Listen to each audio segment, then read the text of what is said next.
Respected fellow practitioners and guests, today is a special day. Here in Brisbane, it is, as everywhere in this world, the Chinese New Year. But more importantly, today we have had a very special ceremony. We have had the ceremony of taking refuge in the Triple Jewels. And what is unusual for us as Pure Land practitioners who are primarily of the Chinese background, this ceremony was conducted both in Chinese and in English. The four people who requested the ceremony, who requested to take refuge in the Buddha, the Dharma, and the Sangha, are all living in Australia. One was born in Malaysia. One was born in the Philippines. Two are Australians of other descent. So we had a multicultural ceremony today. We came in from Singapore. I am from the United States. Teacher has been living in Taiwan for many years, but was born in China. So again, we have a multicultural group. The nuns who attended the ceremony as well were born in Korea, in the United States, and in Singapore. Also in Taiwan. Again, a multicultural group of nuns. We all come from very different backgrounds, and yet we have all come here today together for one purpose: to strengthen our practice of Buddhism, to affirm that we wish to practice and to help all others who wish to learn about true teachings. In our case, true teachings are primarily Buddhism.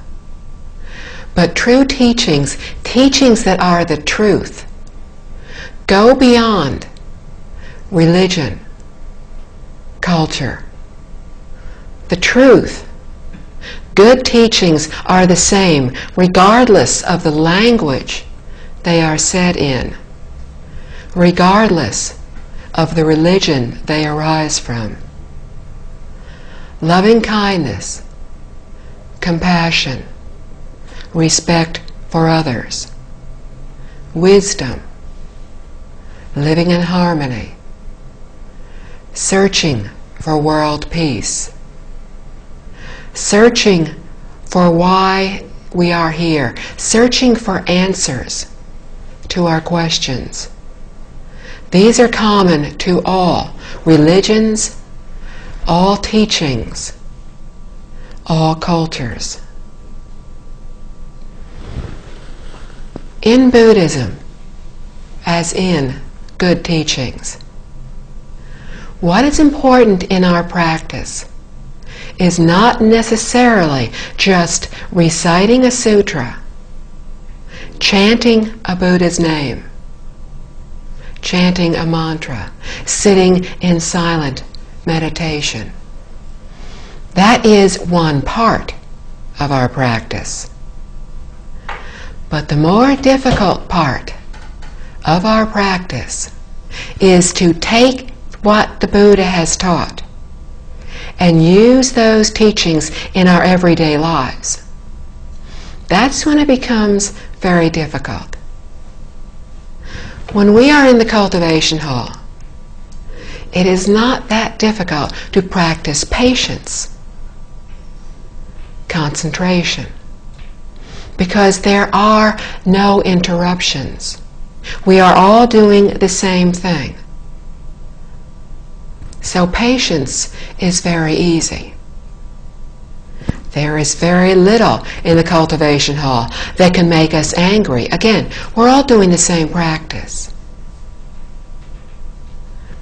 It's not until we get out into the world, in our daily lives, be it at work, with our families, friends, driving down the road, going to the supermarket, doing anything. That is when we need to practice, and that is when it is most difficult to practice. To practice goes beyond forms of concentration, forms of meditation. To practice is when we look inside of ourselves and when we are very, very honest with ourselves. We honestly try to find each of our faults, and then we try to start to correct each of those faults. And that's one of the most difficult things in our practice. Sitting quietly in a cultivation hall, in such wonderful surroundings as we have here in Brisbane, where everything is very quiet. The only thing you hear occasionally the sounds of birds. Very distant sound of traffic, but very distant. The environment in this facility is very calm, very quiet. But in our everyday world, we are constantly encountering situations that give great test to our ability to practice patience and diligence, endurance, getting along well with others. These are much more difficult.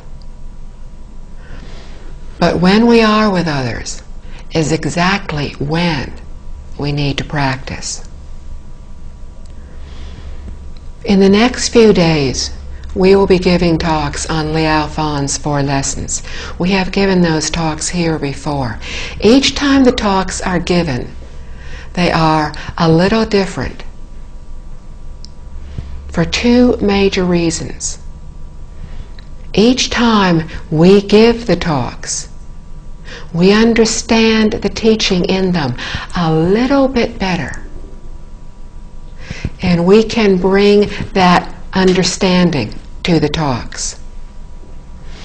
Each time you listen to those talks, you understand a little more deeply because you have been practicing.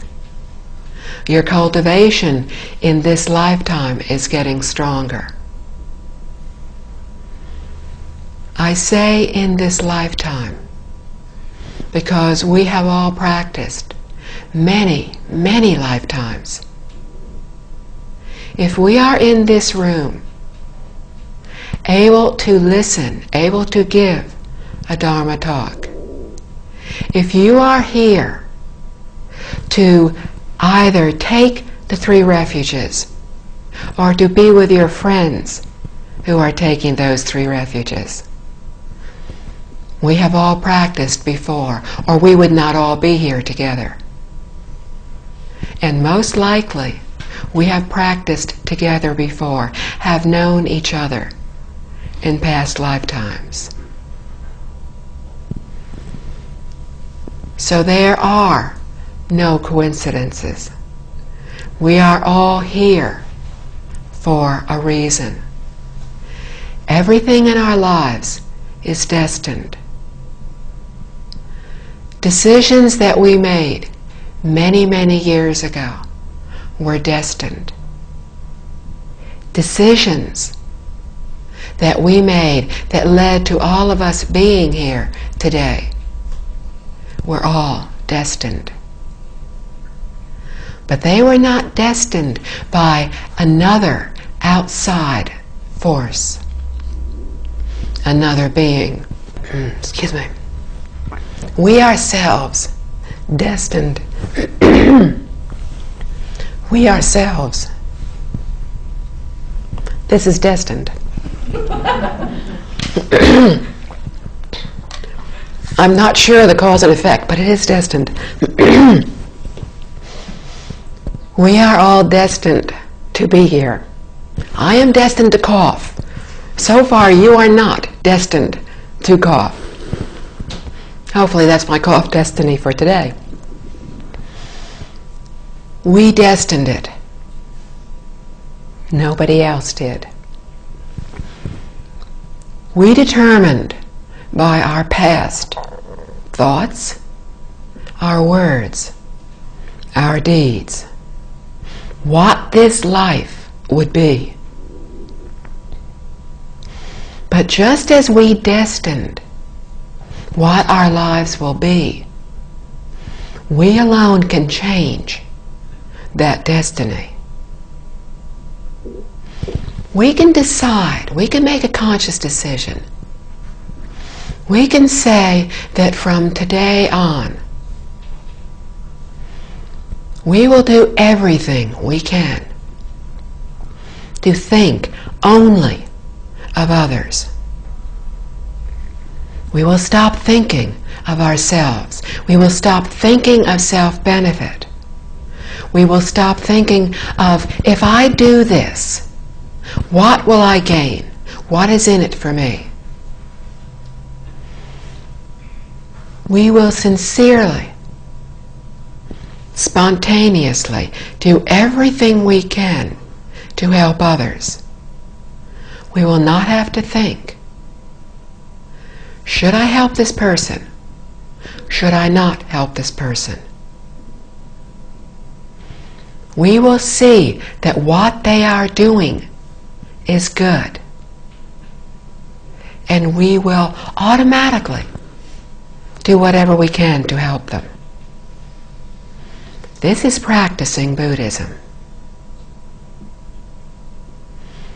If we do this, if as we try to correct our faults, we also try to only think, how can I help others? What are they trying to do? We can give of our physical labor. We can give of our wealth. We can give money. We can give possessions. All these givings are the giving of wealth. When we give these, we will gain wealth in the future.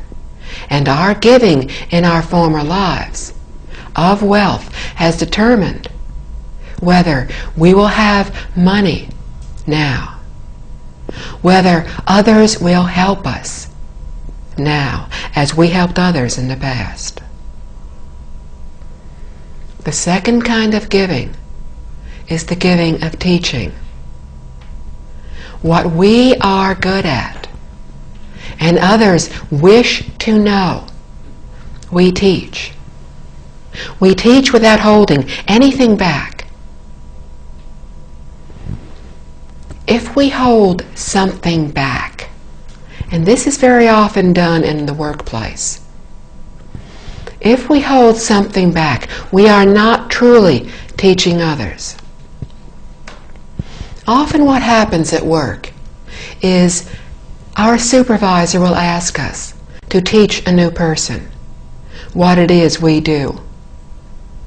Now, we're not perfect beings. We do not have perfect compassion, perfect wisdom. We are not yet enlightened. We're far from enlightenment. And we only may be beginning to be awakened. So we are still ordinary people. As ordinary people, our natural reaction is, when somebody asks us to teach what we know, everything we do in our job to another person, our immediate thought is, if I teach this person, they will know everything I do. They may replace me. Or, in my group, I am the only one who knows how to fix this particular food. If I teach this to others, then I may not be as well appreciated in my group because others will be able to fix this dish.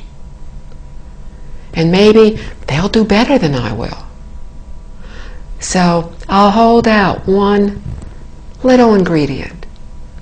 It'll taste good, but not as good as mine will.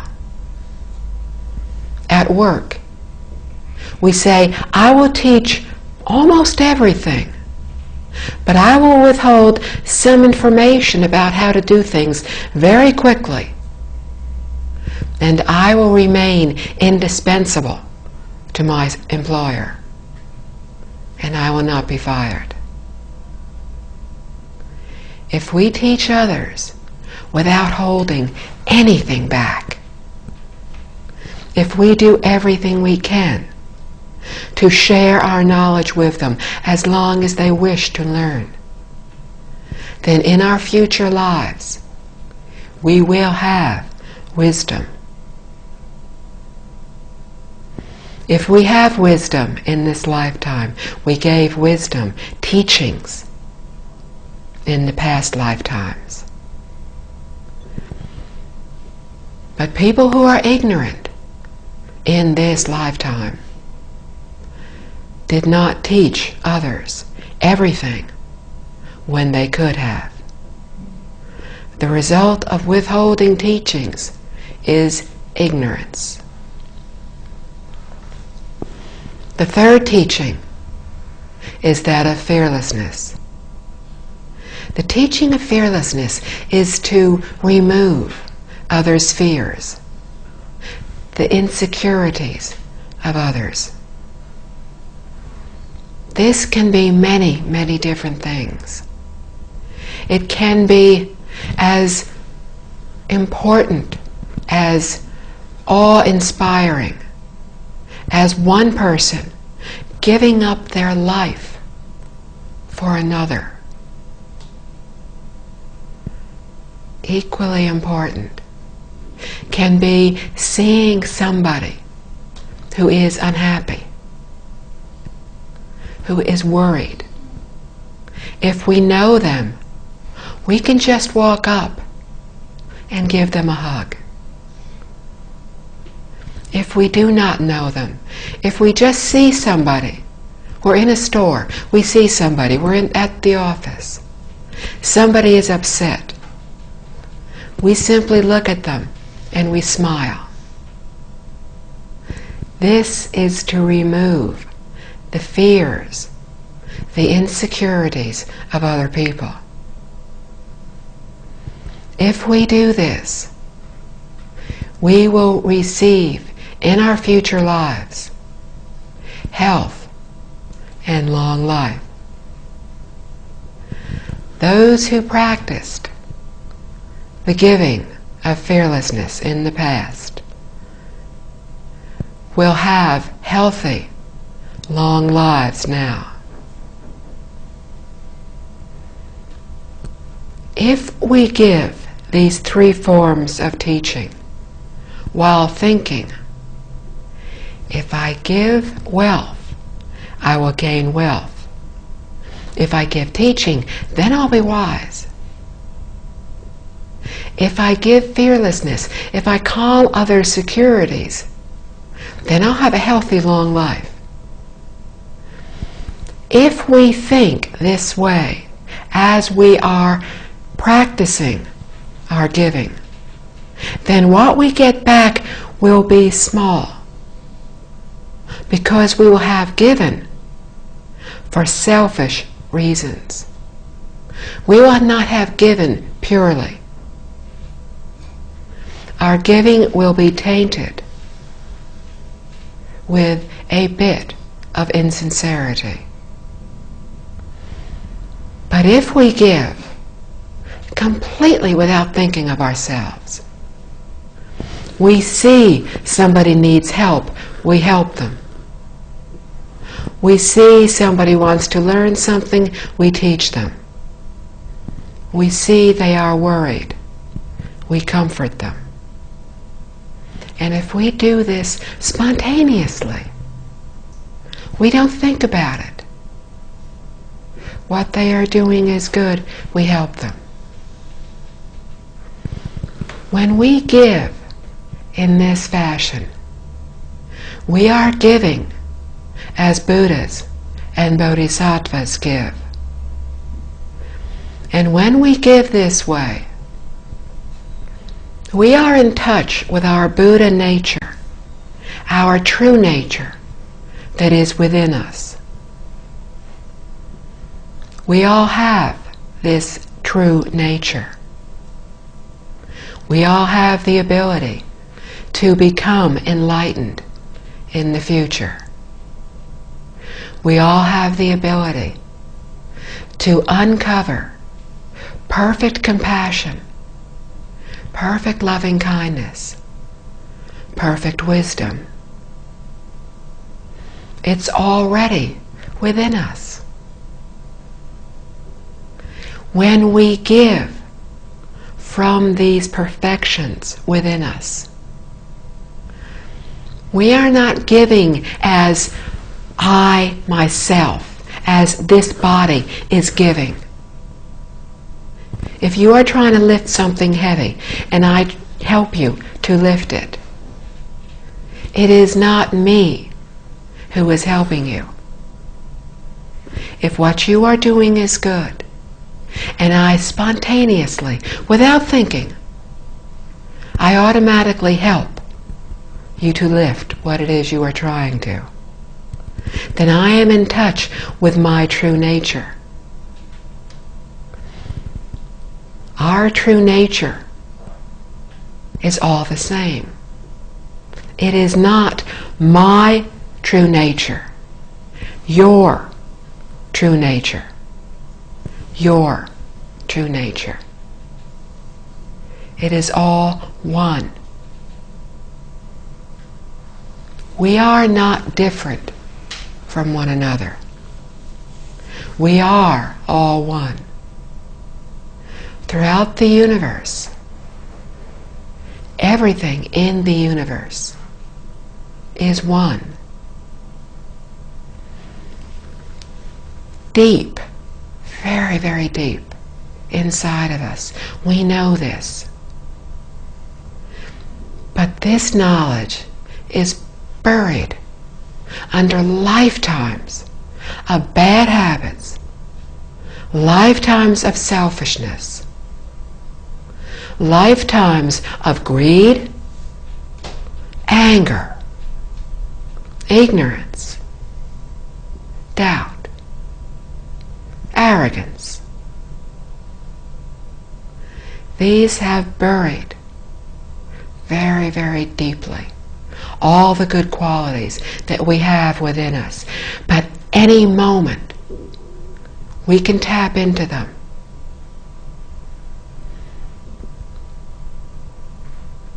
When we are practicing our cultivation in the cultivation hall, or when we are simply quietly reciting a Buddha's name, chanting a mantra, reading a sutra, and we are focusing on what we are saying, what we are thinking, and we have no other thoughts. We're not thinking of what is for dinner tonight. We're not thinking of when we need to leave to drive home. We're not thinking of what we will do next week. When we are concentrating on the name of a Buddha, on the mantra, the sound of the mantra, when we are concentrating on every single word that we are saying or silently reciting of the sutra, and when we are focused on that, if that is the only thing in our minds, in our hearts, then we are practicing concentration. When we practice concentration, all of our wandering thoughts die down. And the only thought we have is the thought of Amitabha, the thought of the mantra, the thought of that sutra. When we do that, and that is the only thing that we are thinking, saying, nothing else is in our minds,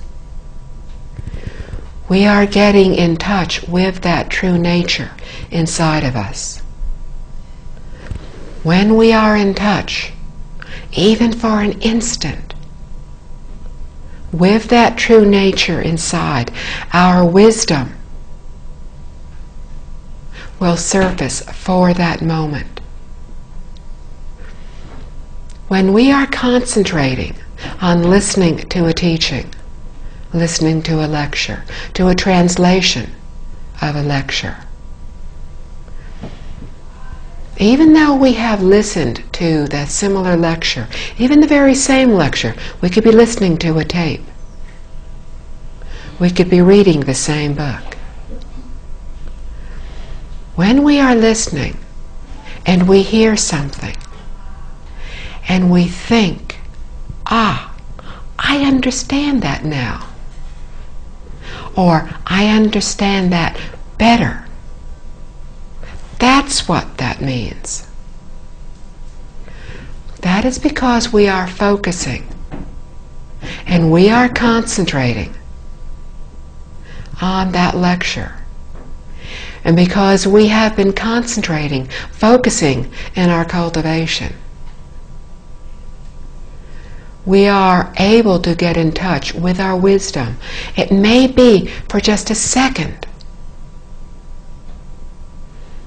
I have used the example of going over a talk that I was going to do, and something was very, very difficult to understand. And I needed to understand it because teacher, Master Jing Kong, tells us, if you don't understand it, how can you possibly teach about it to others or talk about it in a talk? If you don't understand it, you won't be able to explain it to others. If I could not understand that phrase in that talk, then I would have to, by conscience, just not say it, because it would have been fake, false of me to say it when I did not understand it. So I was concentrating, trying to think, okay, at least if I listen very carefully to the words, let me see what happens. And I was just concentrating on the sound of the words, nothing else. And for an instant, I understood. And then in the next instant, I forgot. But I thought, okay, if I understood one time, maybe I can understand again.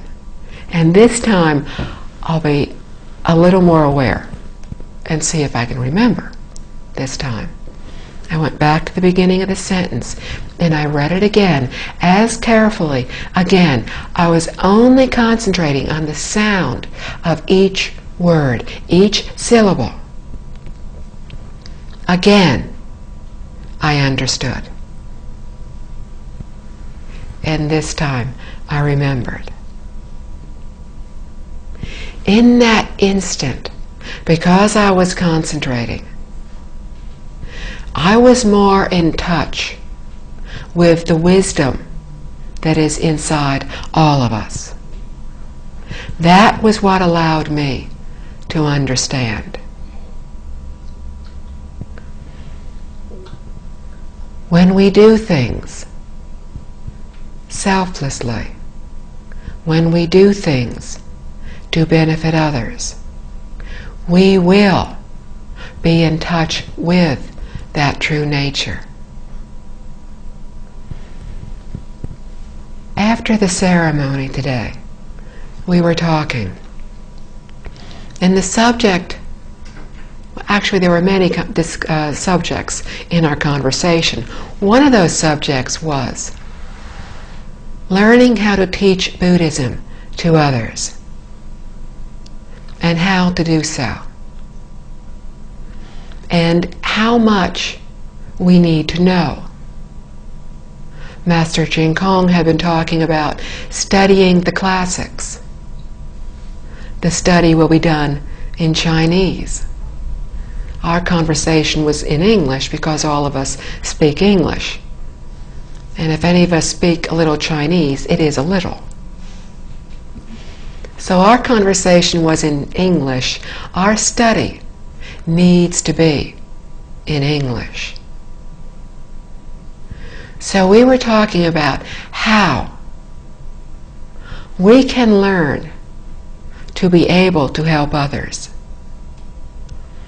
Part of that learning, part of what we do to help others, is just talk to them one-on-one.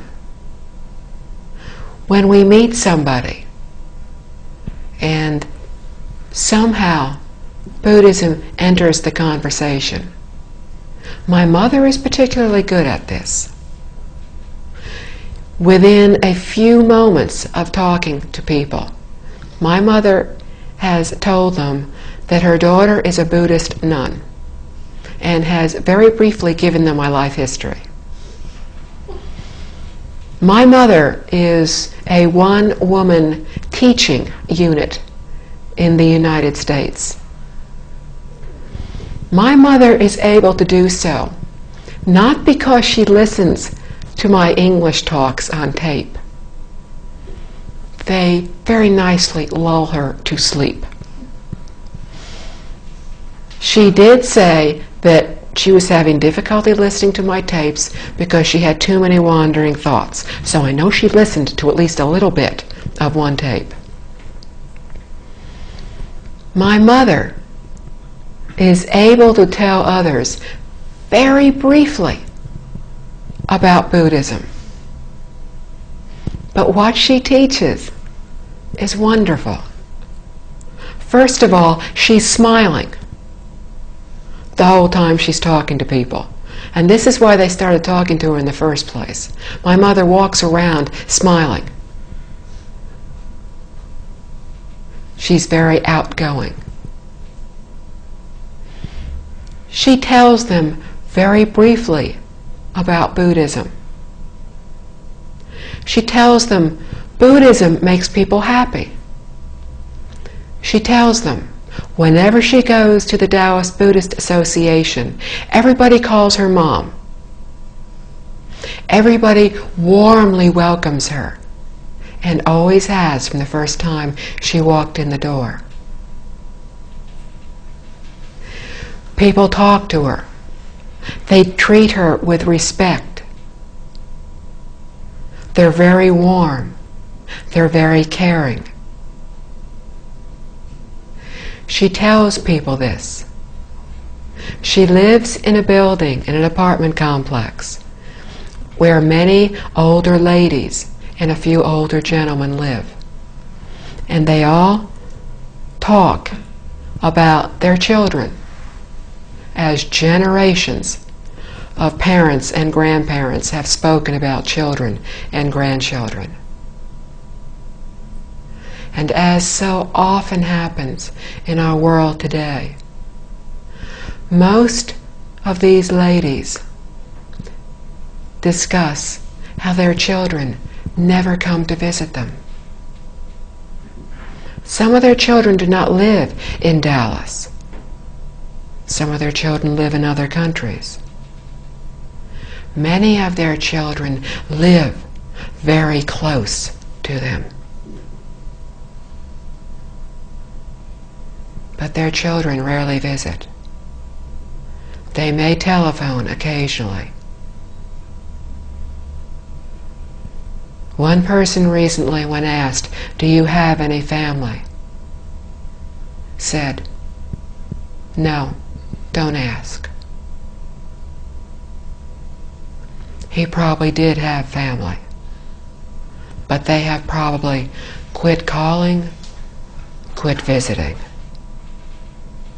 And these ladies talk about how their children rarely visit, how their children don't seem to respect their opinions.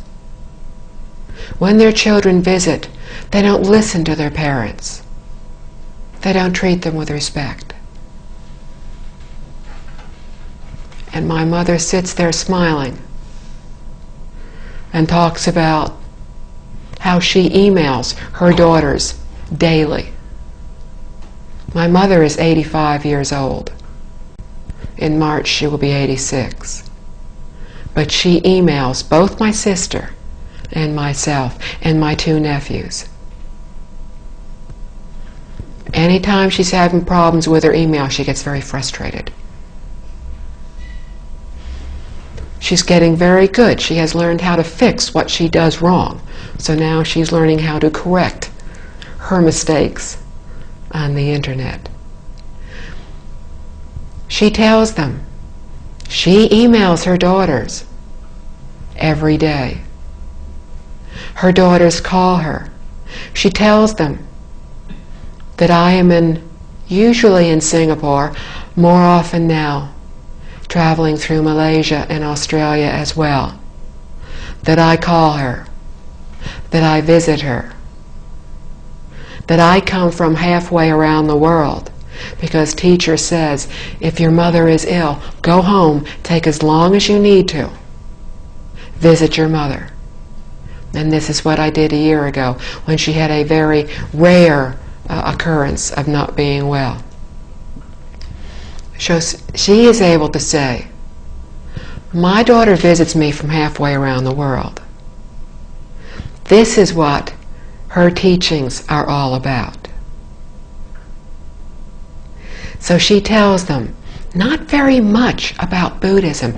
She tells them exactly what they need to know. She tailors, without even knowing it, her teaching to suit the audience. This is what Buddha Shakyamuni did. He would look at the audience, at the people who came to listen to him. He would go into concentration. He would understand what their level of understanding was, and he would speak to them. And as he spoke, everybody would feel he was speaking exactly to them. This is a good teacher. Our teacher does the same thing. I have heard many people say, they, as well as I, can be listening and have something that we're thinking about, and we hear just what we need to hear. We hear the answer. This is a good teacher. My mother tells people, these sweet little old ladies who are very funny when they all get together, exactly what they need to know about our teachings. She tells them, we respect older people. We value their opinion. We respect and look after older people, our parents. This is a good teacher, because she tells them exactly, just a little bit about our teachings, but it's the teaching that makes a difference to them. So we do not need to know a great deal about Buddhism to teach others. We need to be sincere, to really want to help others. We teach those who want to learn. But we do not teach those who do not wish to learn. It's pointless. When people are ready to learn, they will come to us. We do not go and say, "Let me tell you about my teachings." No. The way we initially teach others is by being a good example. And again, we don't need to know a great deal to be a good example. All religious teachings, all ethical teachings, teach us how to be good examples. We're caring, we're considerate of others, we're not arrogant, we're humble. We listen to others. We help others. We practice compassion and loving kindness. These are common to all belief systems.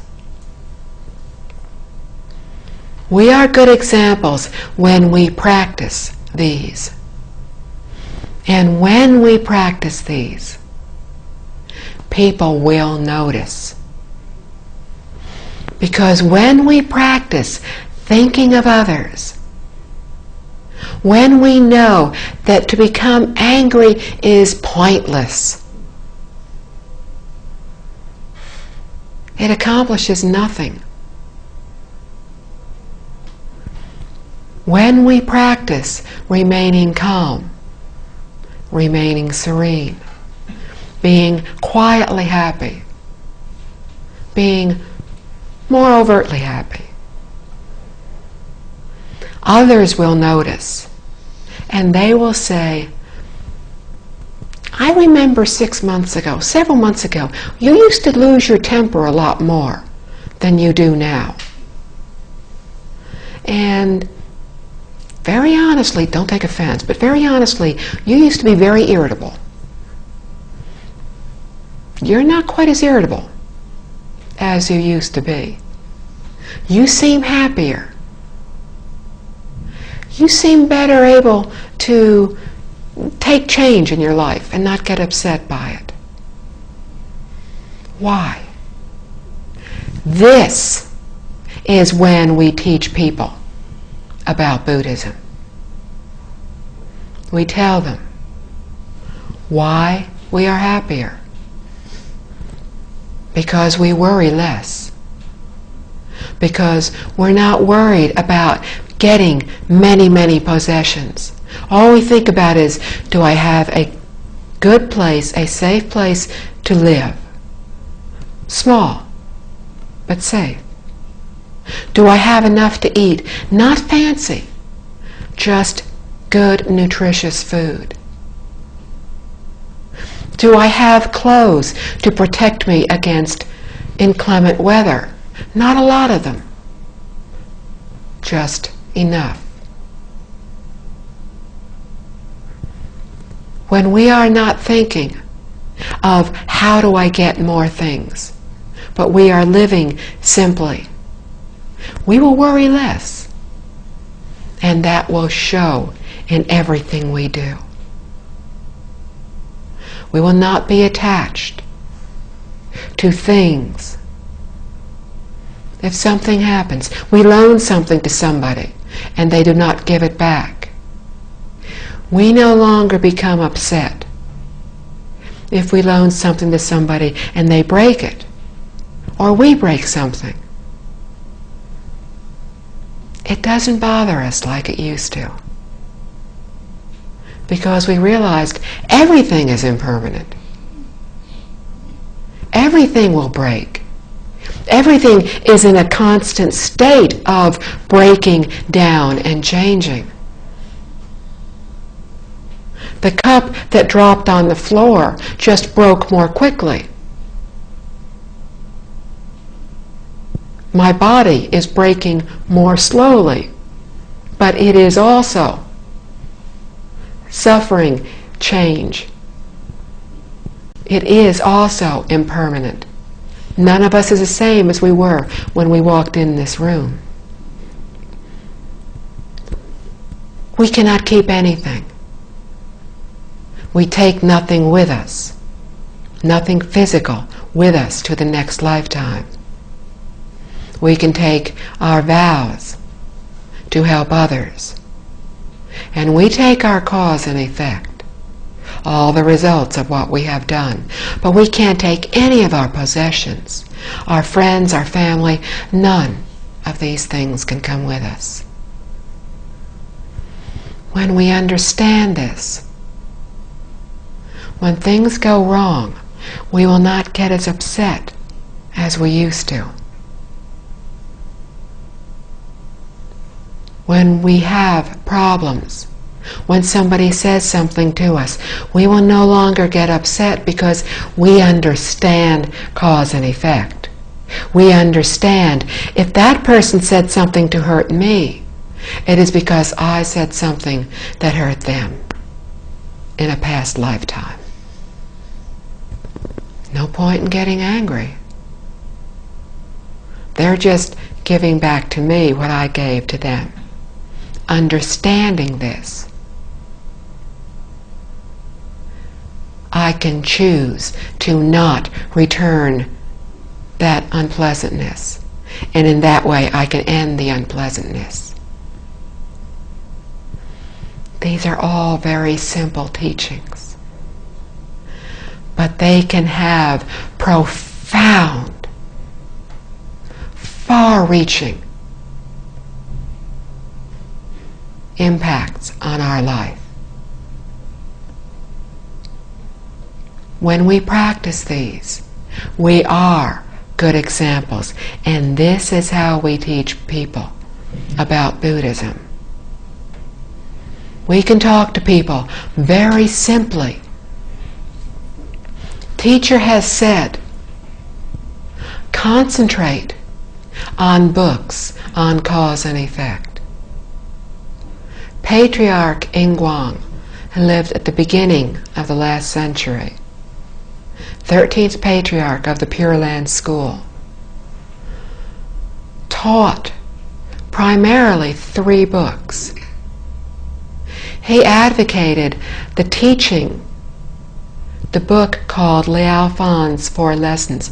This is not a Buddhist sutra. This is simply a book about a man who changed his life. And he did so by practicing goodness. To read the book one time, it's a very simple story. After reading it 100 times, you start to realize how profound it is. And teacher says, read it 300 times. And has spoken on Liao Fan's 4 Lessons several times. We do not need to talk, to teach, to lecture, to give classes on sutras. Because very honestly, we are in the Dharma ending age. We are in an age when the Dharma is declining, when the teachings of the Buddha are becoming more and more difficult for ordinary people like us to understand. When we hear a very profound, very deep, wise teaching, most of us will understand very little of it. But when we listen to very simple, basic teachings taught by a good teacher, we will begin to realize that even in a simple story like Liao Fan, there is unbelievable wisdom and very good advice. All the wisdom of the Buddhas can be found in Liao Fan's 4 Lessons. So we do not have to learn profound, deep teachings to help others. But we need to learn basic teachings very well. Because when we are teaching, we are speaking on behalf of Buddhas and Bodhisattvas. So what we say needs to be correct. So when we start to teach others, we start by teaching very simply. And the way we do so is to take a very short teaching and practice it over and over and over again. Each time we read that talk, each time we practice it with others in the room who are practicing the same talk. Each time we do that, we ourselves learn a little more, understand a little more. And that is what we bring to that teaching. When we give that talk, we have learned that talk, and we read that talk. But by the time we start giving it to others, that talk has become part of ourselves.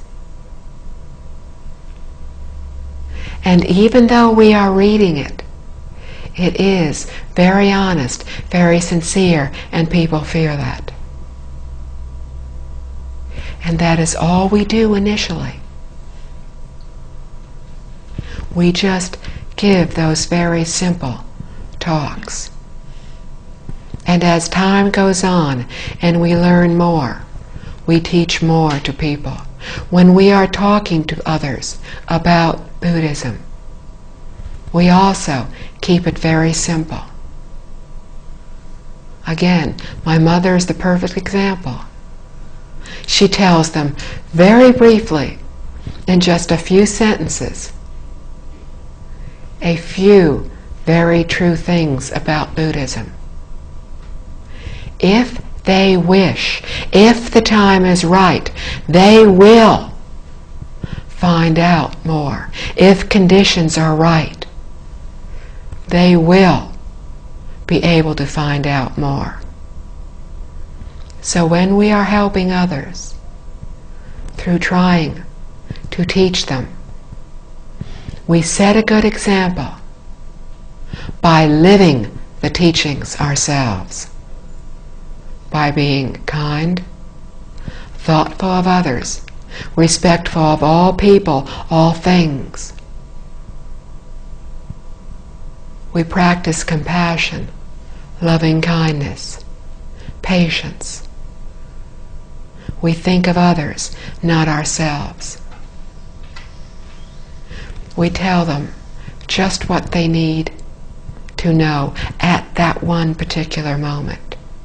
When we are doing this, as unskilled as we are, as little as all of us in this room now know, when we are doing this from absolute sincerity, because they wish to know, we want to help, then we ourselves will be helped. Buddhas and Bodhisattvas will come and they will help us. All we need to do is generate the vows, the wish to unselflessly help all beings. To do this sincerely. If we do this sincerely, we ourselves will receive all the help we need. Thank you. Let us read the dedication of merit together. May the merit and virtue accrued from this work adorn the Buddha's Pure Land, repaying the four kindnesses above and relieving the suffering of those in the three paths below. May those who see and hear of this all bring forth the heart of understanding and live the teachings for the rest of this life, then be born together in the land of ultimate bliss. Homage to Buddha.